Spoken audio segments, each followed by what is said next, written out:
मेरा विषय है आध्यात्मिक, नैतिक एवं आध्यात्मिक शिक्षा। भारत में प्राचीन काल से ही नैतिक एवं आध्यात्मिक शिक्षा का बड़ा महत्व रहा है।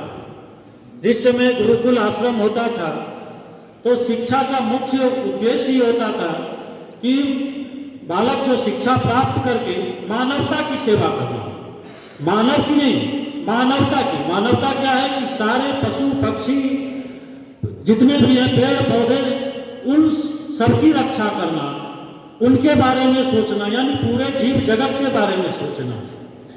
और शिक्षा का उद्देश्य परम ब्रह्म को पाना, यह मुख्य शिक्षा का उद्देश्य होता था। ये उन्हें वेद पुराण इन सब बातों को सिखाया जाता था। बच्चों में नैतिकता का विकास सबसे महत्वपूर्ण अंग होता था शिक्षा के लिए। और उसी अनुरूप गुरु आश्रम में एक्टिविटीज के द्वारा उनको रख करके आश्रम में, गुरुकुल में बच्चे ज्ञान प्राप्त करते थे। और जब वो ज्ञान प्राप्त करके अपने जीवन क्षेत्र में जाते थे, कर्म क्षेत्र में जाते थे, तो वहाँ वो मनुष्य की सेवा करता था। वो चिकित्सक होते थे, अपने लिए नहीं, पैसे कमाने के लिए नहीं, मनुष्य की सेवा करने के लिए, समाज की सेवा करने के लिए। और आध्यात्मिक शिक्षा यानी वो ईश्वर से, मनुष्य को आध्यात्म, ईश्वर से जोड़ना, यह अध्यात्म है। इसकी शिक्षा दिया जाता था कि उसका मन शांत रहे, चित्त शांत रहे, प्रसन्न रहे, एकाग्र रहे, अपने लक्ष्य के प्रति जो वो सेवा कार्य कर रहा है उससे वो हटे नहीं।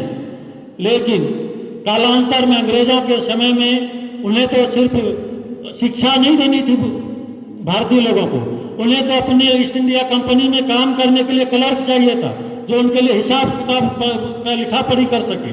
उस अनुरूप उन्होंने मैकाले घोषणा पत्र, डिस्पैच वगैरह तैयार किए। आज़ादी के बाद इसको जो कर्णधार थे उन्होंने भी इस पर कोई ध्यान खास नहीं दिया। लेकिन जब समाज में ये विकृति आने लगी, लोग आज जो है पढ़ लिख करके डॉक्टर इंजीनियर तो बन रहे हैं, लेकिन वो स्वार्थी बन रहे हैं।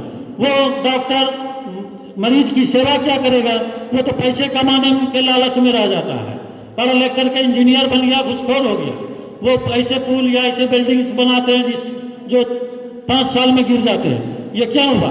क्योंकि उसने शिक्षा तो प्राप्त कर लिया, लेकिन वो उसमें नैतिकता का ज्ञान नहीं आया। इसका मुख्य कारण है कि भारत सरकार ने या कुछ मिशनरीज स्कूल ने सिर्फ ज्ञान, विज्ञान को ही बढ़ावा दिया। मतलब मान लिया गया कि गणित की शिक्षा, विज्ञान की शिक्षा, इंग्लिश की शिक्षा, यही सबसे मेन है। नैतिक और आध्यात्मिक शिक्षा उसको सेकेंडरी स्टेज में डाल दिया गया। लेकिन जब ये समाज में, धन्यवाद।